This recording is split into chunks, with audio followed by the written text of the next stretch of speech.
साथियों, किताबघर प्रकाशन से प्रकाशित चित्रा मुदगल जी की कहानी गेंद आज प्रस्तुत है। अंकल, ओ अंकल, प्लीज सुनिए ना अंकल। सकरी सड़क से लगभग सटे बंगले की फेसिंग के उस ओर से किसी बच्चे ने उन्हें पुकारा। सचदेवा जी ठिठके। आवाज कहाँ से आई? भाप ने कुछ समझ नहीं पाए। कानों और गंजे सिर को ढके कसकर लपेटे हुए मफलर को उन्होंने तनिक ढीला किया। मधुमेह का सीधा आक्रमण उनकी श्रवण शक्ति पर हुआ है। अक्सर मन चोट खा जाता है जब उनके न सुनने पर सामने वाला व्यक्ति अपनी खींच को संयत स्वर के बावजूद दबा नहीं पाता। 7-8 महीने से ऊपर ही रहे होंगे। विनय को अपनी परेशानी लिख भेजी थी उन्होंने। जवाब में उसने फोन खटका दिया। श्रवण यंत्र के लिए वो उनके नाम रुपए भेज रहा है। आश्रम वालों की सहायता से अपना इलाज करवा लें। बड़े दिनों तक वे अपने नाम आने वाले रुपयों का इंतज़ार करते रहे। गुस्से में आकर उन्होंने उसे एक और ख़त लिखा। जवाब में उसका एक और फ़ोन आया। एक पेचीदे काम में उलझा हुआ था, इसीलिए उन्हें रुपए नहीं भेज पाया। अगले महीने हैरो के एक भारतीय मित्र भारत आ रहे हैं। घर उनका लाजपत नगर में है। फ़ोन नंबर लिख लें उनके घर का। उनके हाथों पॉन्ड्स भेज रहा हूँ। रुपए या तो वे स्वयं आश्रम आकर पहुंचा जाएंगे या किसी के हाथों भेज देंगे। नाम है उनका डॉक्टर मनीष कुशवाहा। डॉक्टर मनीष कुशवाहा का फ़ोन आ गया। रामेश्वर ने सूचना दी तो वे उमक कर फ़ोन सुनने पहुंचे। मनीष कुशवाहा ने बड़ी आत्मीयता से उनका हालचाल पूछा। जानना चाहा क्या क्या तकलीफ़ें हैं, शुगर कितना है, ब्लड प्रेशर के लिए कौन सी गोली ले रहे हैं, कितनी ले रहे हैं, पेशाब में यूरिया की जांच करवाई? करवा लें। क्यों अकेले रह रहे हैं वहाँ? विनय के पास लंदन क्यों नहीं चले जाते? उसकी बीवी यानी उनकी बहू तो स्वयं डॉक्टर है। रुपयों की कोई बात ही न शुरू हुई। झिझकते हुए उन्होंने खुद ही पूछ लिया, बेटा विनय ने तुम्हारे हाथों इलाज के लिए कुछ रुपए भेजने को कहा था। मनीष को सहसा स्मरण हो आया। कहा तो था विनय ने, आश्रम का फ़ोन नंबर लिख लो, बाबूजी के लिए कुछ रुपए भिजवाने हैं। मगर मेरे निकलने तक दरअसल मुझे भी अति व्यस्तता में समय नहीं मिला कि मैं उसे याद दिला देता। विनय को चिट्ठी लिखने बैठे तो कांपने वाले हाथ गुस्से से कुछ अधिक ही थर्राने लगे। अक्षर पढ़ने लायक हो पाए तभी ना अपनी बात कह पाएंगे।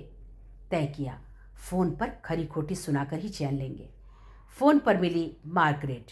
बोली कि वो उनकी बात समझ नहीं पा रही। विनय घर पर नहीं है, मैनचेस्टर गया हुआ है। मार्गरेट के सर्वथा असंबंधित भाव ने उन्हें शुद्ध कर दिया। छलनी हो उठे। बहू के बाद बर्ताव का कोई तरीका है ये? फ़ोन लगभग पटक दिया उन्होंने। कुछ और हो नहीं सकता था। क्रोध में वे सिर्फ हिंदी बोल पाते हैं या पंजाबी। मार्गरेट उनकी अंग्रेजी नहीं समझती तो हिंदी पंजाबी कैसे समझेगी? पोती सुबीना से बात न कर पाने का मलाल कोसता रहा। हालांकि बातें तो वो उस गुड़िया की भी नहीं समझते। ढीले किए गए मफलर में ठंडी हवा सुरसुराती धंसी चली आ रही। ढीठ। नवंबर के किनारे लगते दिन है।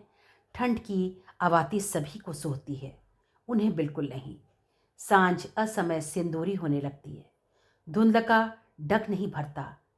छलांग भर बेलच अंधेरे की बाह में डूब लेता है। आश्रम से सैर को निकले नहीं कि पलटने की खतबत मचने लगती। मफलर कसकर लपेट आगे बढ़े ताकि मदर डेयरी तक पहुंचने का नियम पूरा हो ले। नियम पूरा ना होने से उद्विग्नता होती है। किसी ने नहीं पुकारा, कौन पुकारेगा? भ्रम हुआ है। भ्रम खूब भरमाने लगे हैं इधर। अपनी सुध में दवाई की गोलियां रखते हैं। पलंग से सटी तिपाई पर मिलती है धरी तकिए पर। अगल बगल मुड़कर देख लिया, न सड़क के इस पार न उस पार ही कोई दिखा हो। तभी न दिखे, कदम बढ़ा लिया उन्होंने। कब तक भकवाए से खड़े रहें? पहले वे 4-5 जने इकट्ठे हो शाम को टहलने निकलते। एक एक कर वे सारे बिस्तर से लग गए। 20 रोज पहले उनका रूप पार्टनर कपूर साथ आया करता था। अचानक उसके दोनों पावों में फील पाँव हो गया। डॉक्टर वर्मा ने बिस्तर से उतरने की मनाही कर दी। कपूर उन्हें भी सयानी हिदायत दे रहा था कि टहलने अकेले ना जाया करें। एक तो संग साथ में सैर सूर का मज़ा ही कुछ और होता है, फिर एक दूसरे का ख्याल भी रखते चलते हैं। सावित्री बहन जी नहीं बता रही थी मिस्टर चड्ढा का किस्सा। राह चलते अटैक आया, वहीं ढेर हो गए। 3 घंटे बाद जाकर कहीं खबर लगी। सेहत का ख्याल रखना ही है तो आश्रम के भीतर ही 8-10 चक्कर मार लिया करें। बूढ़ी हड्डियों को बुढ़ापा ही टंगड़ी मारता है। कपूर की सलाह ठीक लगकर भी अमल करने लायक नहीं लगी। उन्हें मधुमेह है, केवल गोलियों के बूते पर मोर्चा नहीं लिया जा सकता। इस नरभक्षी रोग से रोजी जिंदा थी तो उन्हें कभी अपनी फिक्र नहीं करनी पड़ी।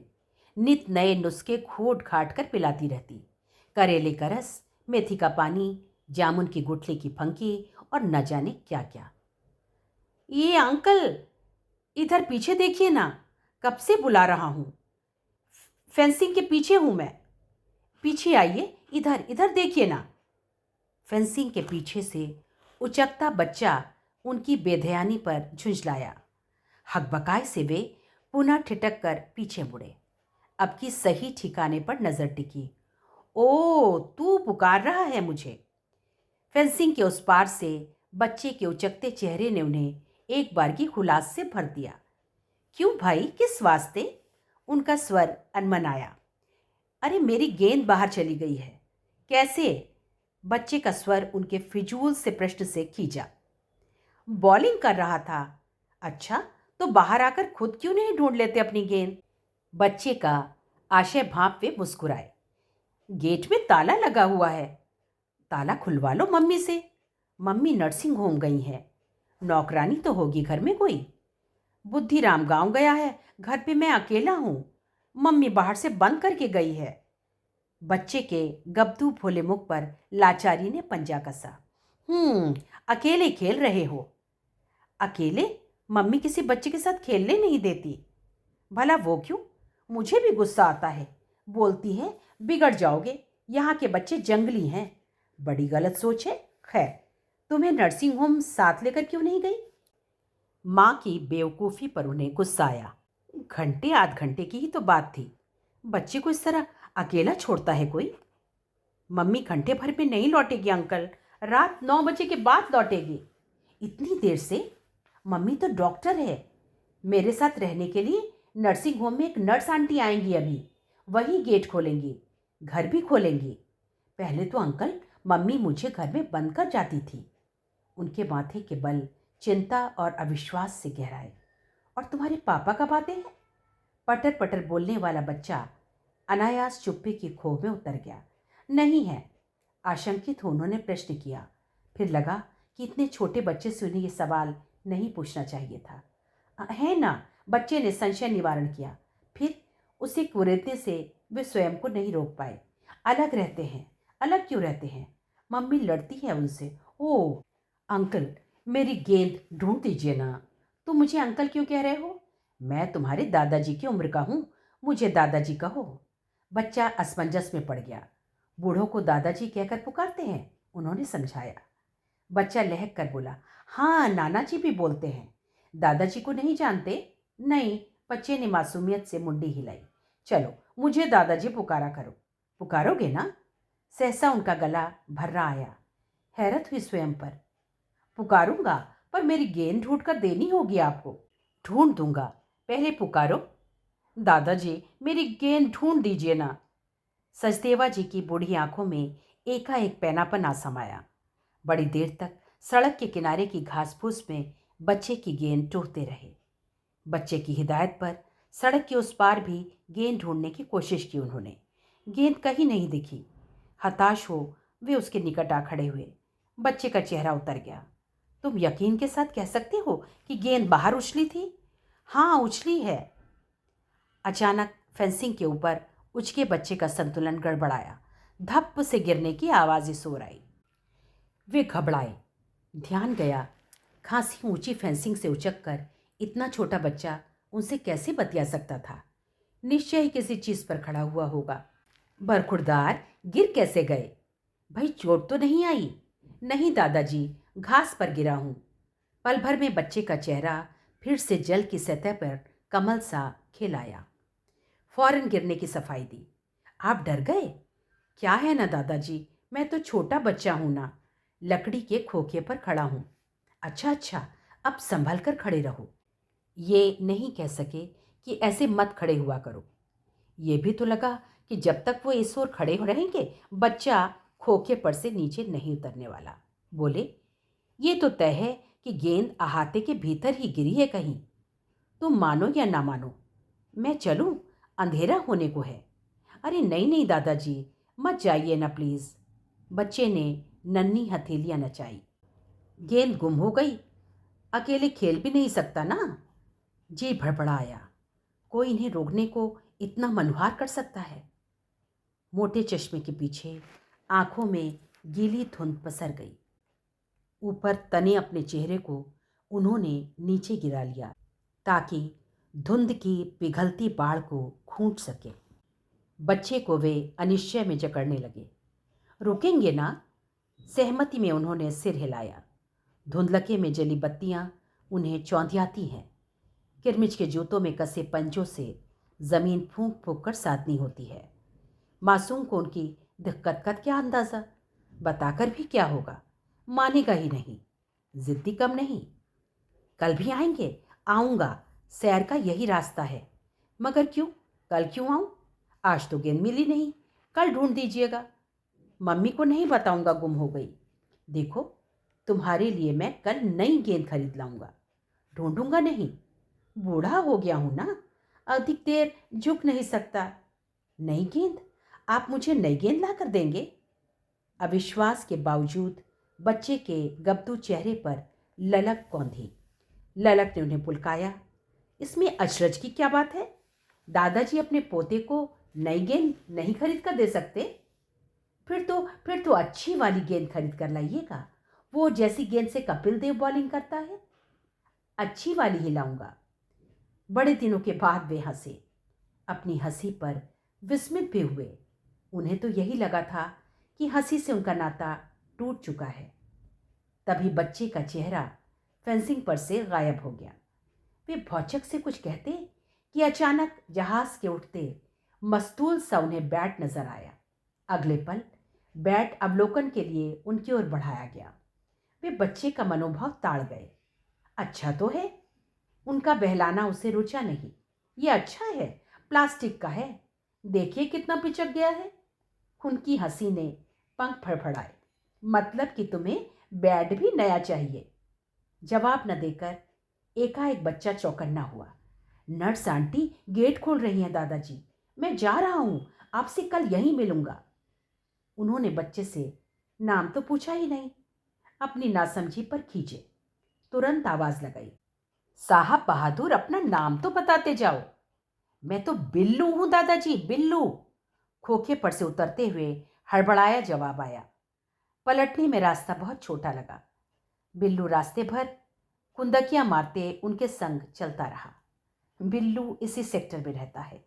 हारी बीमारी छोड़ लगभग रोज ही वे इस ओर घूमने आते हैं, पर कभी उससे भेंट का सुयोग नहीं हुआ। करिश्मा किया गेंद ने, खूब उछली, ठीक उनकी पाली में आ गिरी।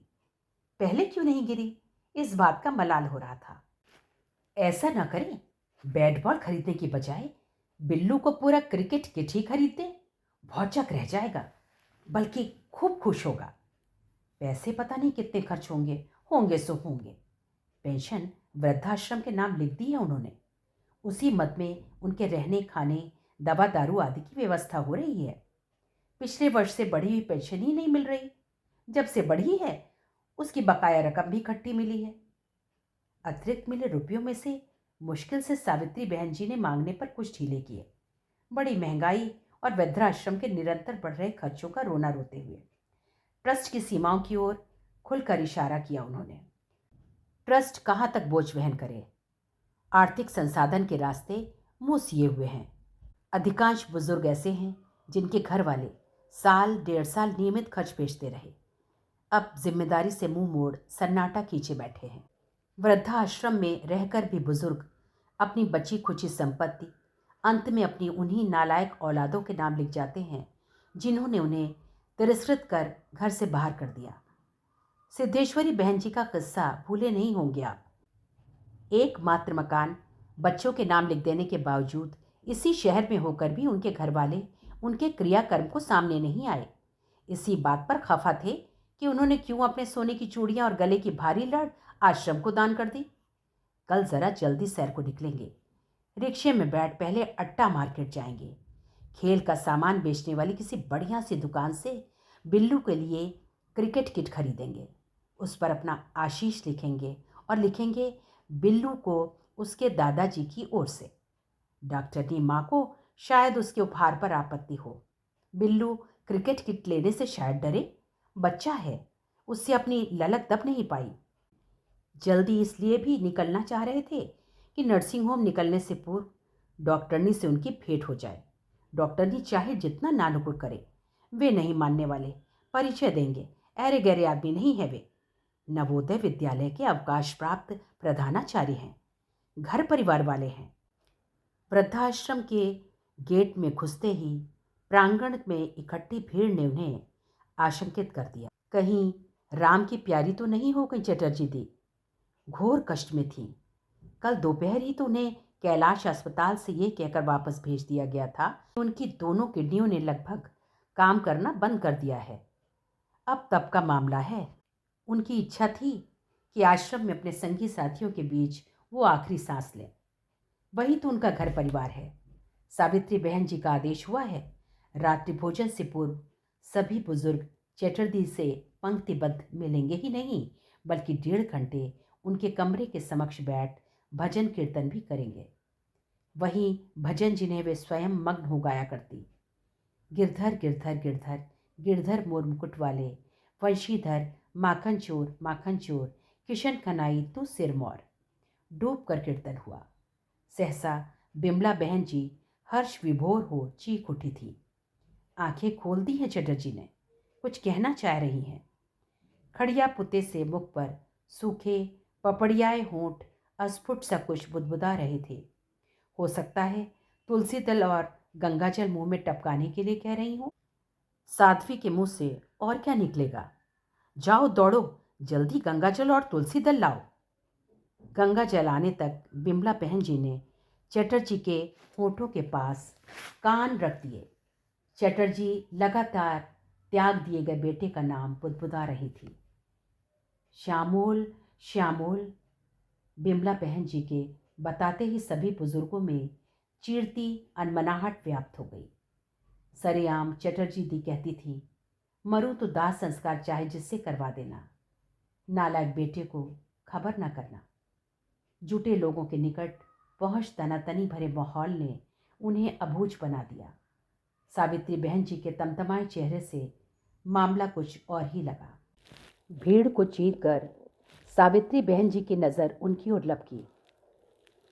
उम्र में उनसे छोटी होने के बावजूद वे अपनी उग्रता नियंत्रित नहीं रख पाई। आश्रम की प्रबंधिका होने के नाते संभव था। अंधेरे में लौटना आपके लिए वाजिब नहीं भाई साहब। ऊंच नीच क्यों नहीं समझते। अगले ही पल नौकरों के जत्थे में खड़ी सुंदरी को उन्होंने कर्कश हो डपटा। कमरे में पड़ी चटर्जी दी आखिरी सांसें गिन रही हैं और तू कसाई हृदय उन्हें अकेला छोड़ धरने पर आ बैठी है। नौकरी पकड़े 4 दिन हुए नहीं कि पर निकल आए तेरे। अभी इसी वक्त निर्णय कर ले, नौकरी करनी है तुझे या नहीं। चेतावनी से घबराई सुंदरी फौरन जत्थे से अलग हो भीतर की ओर मुड़ ली। कुछ एक नौकरानियों ने उसकी कोहनी धर उसे रोकने की चेष्टा की, मगर कोहनी झटक कर उसने उनकी ओर मुड़कर भी नहीं देखा। मामला पूछने पर पता चला आश्रम के रसोइये समेत अन्य 7 नौकर नौकरानियों ने रामेश्वर के पक्ष में धरना दे रखा है। रामेश्वर ने 13 नंबर वाले बूढ़े शिवदासानी जी की शिकायत की है कि उन्होंने उसके साथ अविश्वसनीय अमानवीय व्यवहार किया। घंटे भर पहले उन्होंने उससे शाम की चाय के बदले गिलास भर दूध मांगा, संग में आरा रोट के 3-4 बिस्किट। रामेश्वर ने दूध का गिलास जैसे ही उनके बिस्तर से लगी मेज पर टिकाया, अचानक शिवदासानी जी ने हिंसक हो खौलते दूध का गिलास उसके ऊपर उड़ेल दिया। रामेश्वर की छाती जल गई। रोते चीखते उसने समूचा वृद्धाश्रम सिर पर उठा लिया। प्राण ले लियो निर्दयी बुढ़े ने।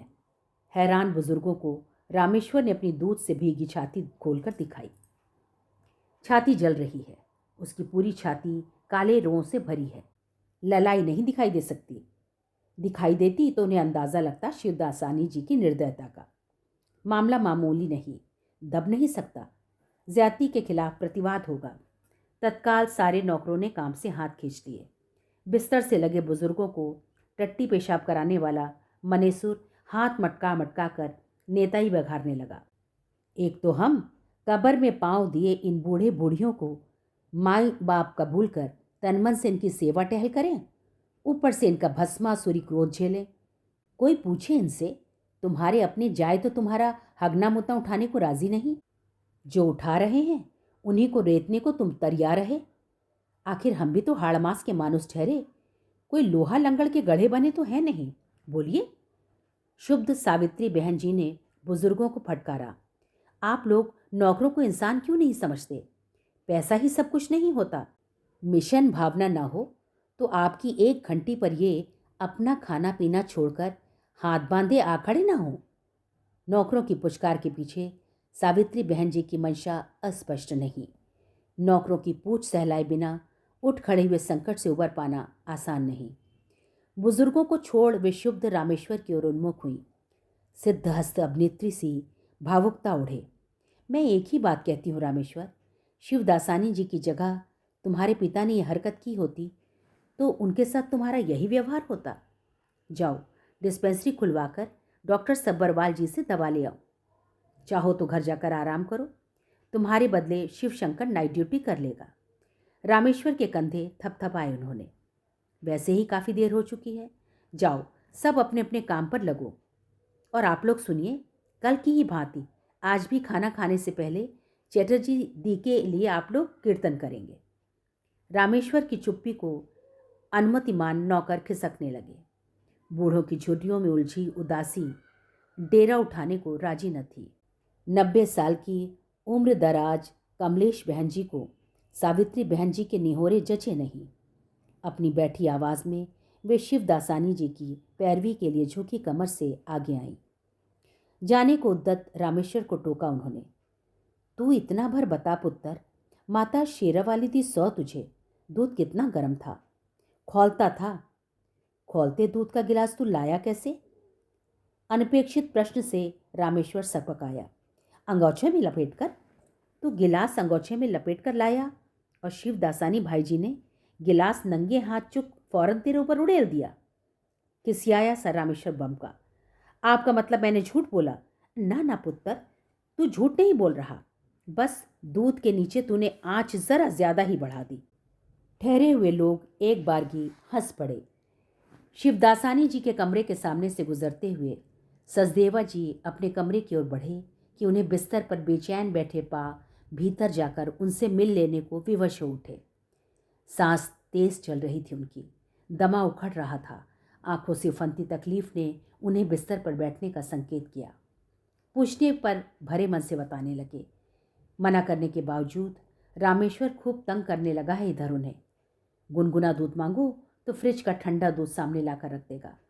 कहो कि इसे तनिक गरमा लाओ, नुकसान करेगा तो साफ मना कर देगा कि रसोई के चूल्हे खाली नहीं हैं।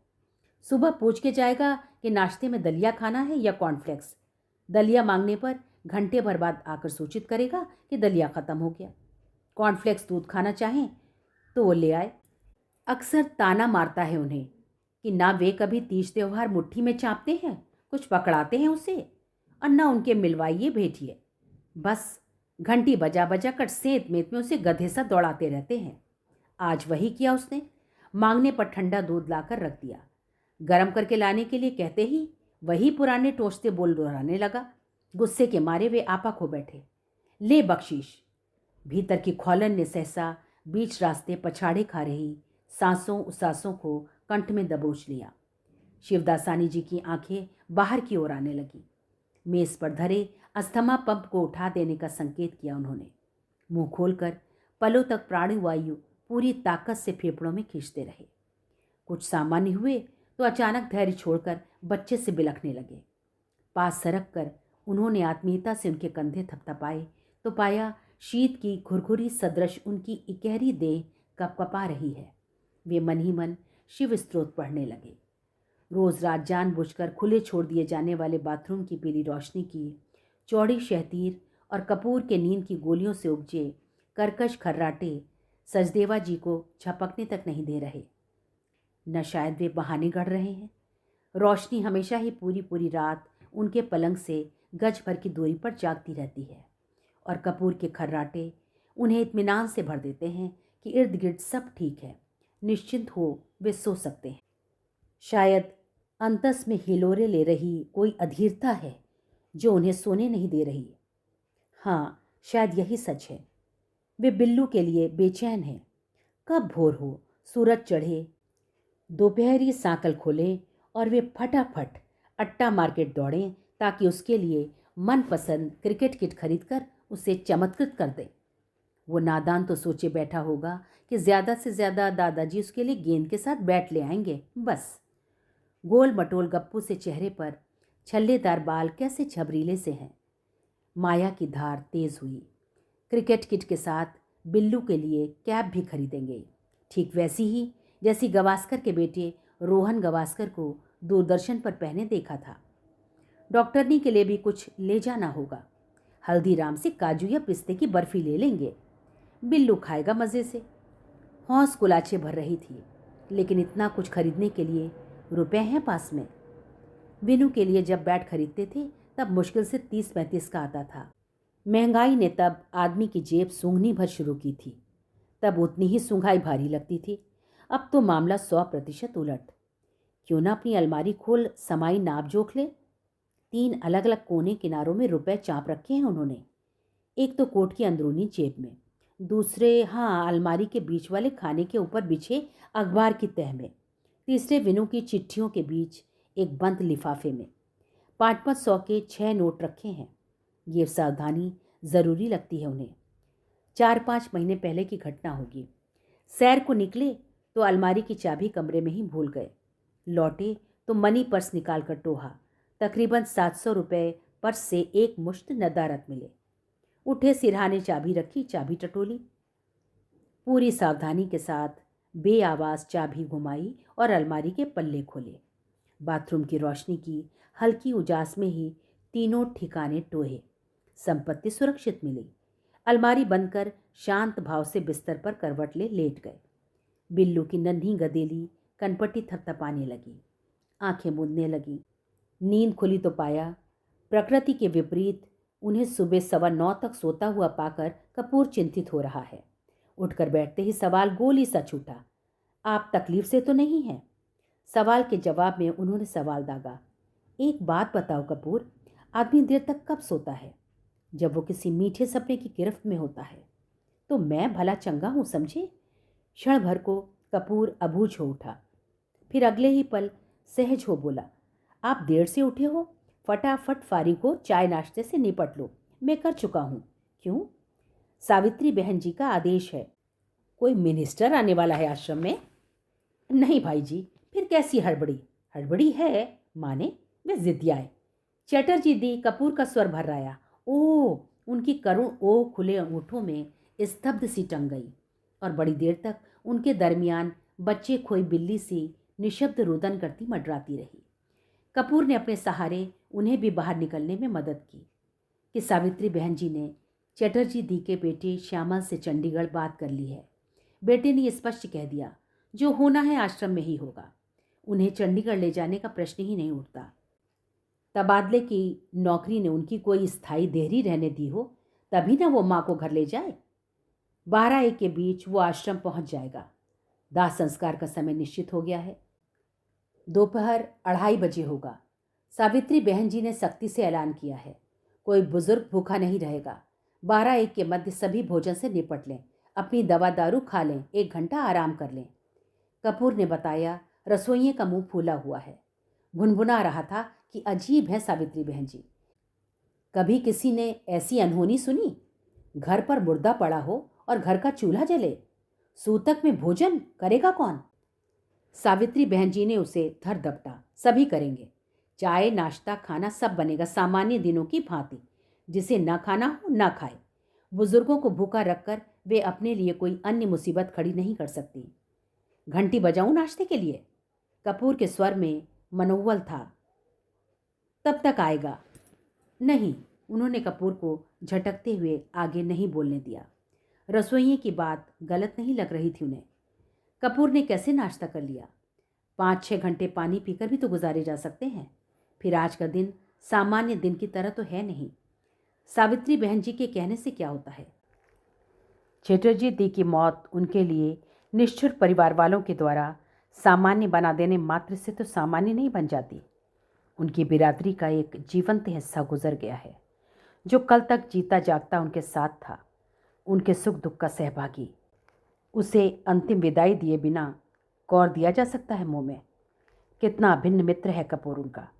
वहाँ पर मच्छर बैठ जाए तो चिंता में दुबला होने वाला। कल आंख मूंद जाए उनकी तो इसी प्रकार खा पीकर उनकी मृत्यु का शोक मनाएगा। अखबार खोले बैठे कपूर की ओर उन्होंने विराग भाव से देखा। फिर मेज पर रखे जग से गिलास भर पानी पीने लगे। उठते ही 2 गिलास पानी न पिए तो काम आगे नहीं बढ़ता, पुरानी आदत है। उन्हें पानी पीते देख कपूर ने साभिप्राय अखबार तहाया। कीर्तन शुरू होने में आधा घंटा बचा है। फारिग होकर कपूर के संग कीर्तन कक्ष में आए। फूलों से लदी चटर्जी दी को बर्फ की सिल्लियों पर लिटा रखा था। उन्हें विस्मय हुआ। ठीक ही मौसम है, बर्फ पर लिटाने की ज़रूरत नहीं थी। कहीं चटर्जी दी रात को ही तो नहीं चल बसी। भजन मंडली नीचे बैठी हुई थी, कुछ बुजुर्ग भी, मगर अधिकांश कुर्सियों पर बैठे हुए थे। नीचे बैठकर उठ पाना उनके लिए संभव नहीं था। उनके शोकातुर सहमे चेहरे गर्दनों पर झूलते हुए मौत के दस्तखत की प्रतीक्षा में लग रहे थे। भजन बंगाली में चल रहा था। उनके हाथ सिर्फ ताल दे रहे थे। 2:30 बजे दाह संस्कार का मतलब है शमशान से लौटकर नहाते धोते सांझ हो जाएगी। सैर के लिए आज गुंजाइश निकाल पाना मुश्किल है। बिल्लू खोखे पर चढ़कर फेंसिंग से उचक उचक कर उनकी राह देखेगा। दादाजी आ क्यों नहीं रहे हैं? कपूर ने बताया था कमरे में आश्रम की एम्बुलेंस में ले जाया जाएगा चटर्जी दी को। जो लोग शव यात्रा में जाना चाहेंगे उनके लिए बस मंगवाई गई है समर विला स्कूल से। ठीक 2 बजे जा लगेगी आश्रम के भीतर। अंतिम विदाई देने जाने की प्रबल इच्छा हो रही उसकी। समझ नहीं पा रहा कि वो बस की सीढ़ियाँ चढ़ भी पाएगा या नहीं।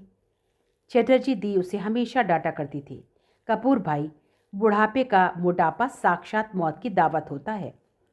दोनों बेला लंबा टहलिए। सांझ को टहलने भर से बात नहीं बनने की। कमज़ोर टांगे कब तक संभालेंगी देह का बोझ? कपूर ने आत्मलाप सा किया था। कोई चटर्जी दी से पूछे कि उम्र में 7 बरस छोटी होकर और काया से छटाक क्यों चल दी हमसे पहले? विचित्र बही खाते हैं। कमरे में आकर सचदेवा जी बिस्तर पर पसर गए। उचाट मन किसी ठिकाने नहीं टिक रहा।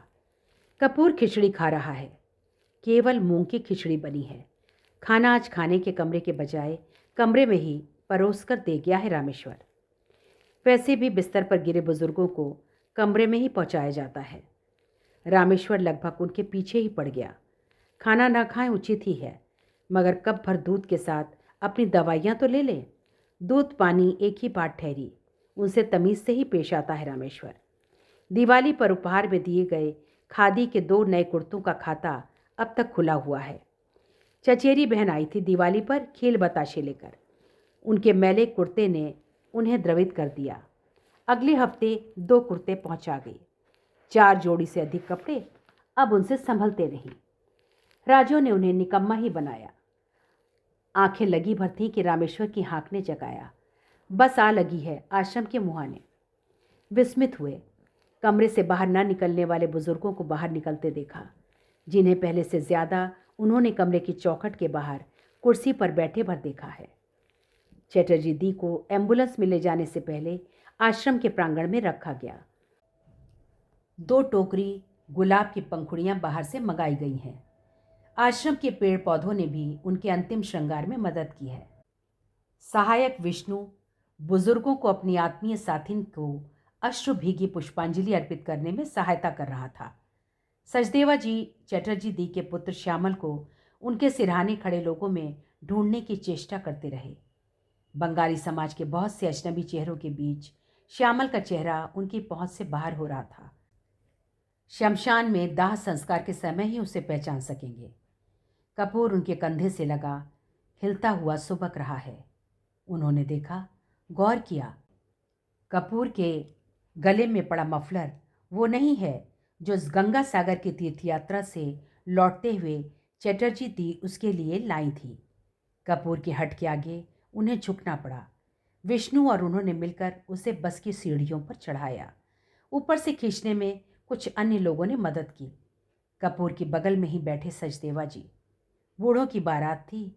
20 मिनट से ऊपर लग गए बैठा बैठी में। एम्बुलेंस को रोक रखा गया था।